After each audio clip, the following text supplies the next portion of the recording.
क्या ओमास के moves Brock Lesnar को पछाड़ सकते हैं? आखिर दोनों रेसलरों में से किसके मूव्स दमदार हैं? दोस्तों, जैसा कि हम फिल्मों में देखते हैं कि सुपरमैन के पास अलग अलग तरह की शक्तियां होती हैं जिससे वो अपने दुश्मनों को मारता है, और रेसलिंग में भी यही होता है। रेसलर के पास शक्तियों के बजाय उनके खुद के मूव्स होते हैं जिन्हें वो सीखते हैं, आजमाते हैं और अपने आप को और भी ज्यादा शक्तिशाली बनाते हैं।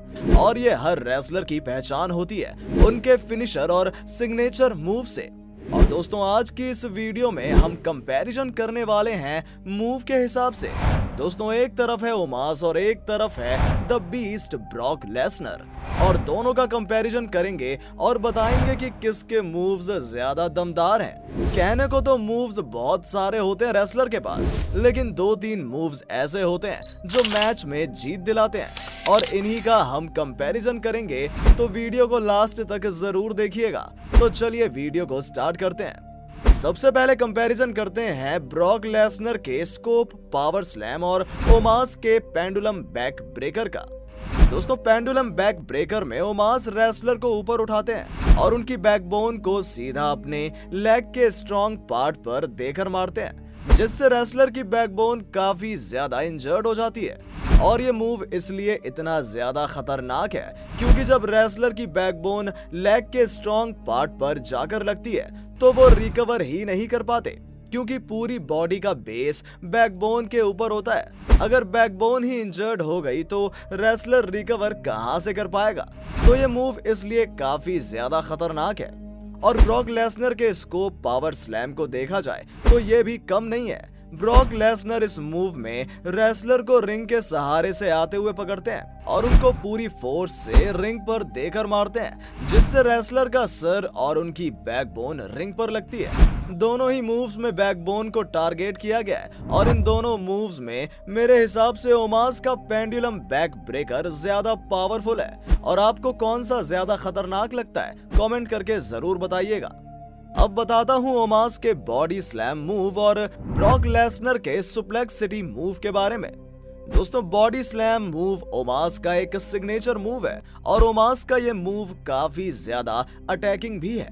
ओमास इस मूव में रेसलर को उठा लेते हैं और काफी फोर्स के साथ उन्हें रिंग की तरफ मारते हैं, जिससे रेसलर की पूरी बॉडी में एक अलग सा झटका लगता है और सारे शरीर का हिस्सा इंजर्ड हो जाता है।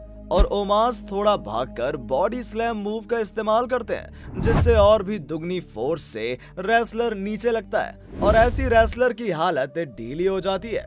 दोस्तों, सुप्लेक्स सिटी मूव में ब्रॉक लेसनर रेसलर को पीछे से पकड़ते हैं और उनको ऊपर उठाते हैं और सर्कल की तरह उन्हें हवा में रखते हैं और ऊपर से नीचे देकर मारते हैं, जिससे रेसलर उठने की हालत में नहीं रहता है। और ये मूव ब्रॉक लेसनर की पहचान भी है।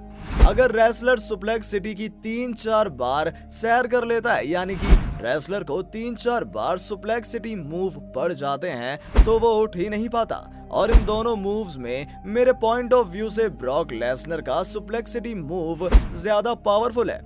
दोस्तों, अब ओमोस का फिनिशर मूव JKCB और ब्रॉक लेसनर का F5 की बात करते हैं। ओमास के मूव JKCB को डबल 100 चॉक स्लैम भी कहा जाता है, और ये मूव रेसलरों को काफी ज्यादा परेशान करता है। और ओमास जैसा रेसलर जब डबल हैंड चॉक स्लैम का इस्तेमाल करता है तो रेसलर को काफी ज्यादा ऊपर उठाता है और नीचे देकर मारता है, जिसके बाद रेसलरों के पास इतनी एनर्जी ही नहीं रह पाती कि वो मैच कंटिन्यू कर सके।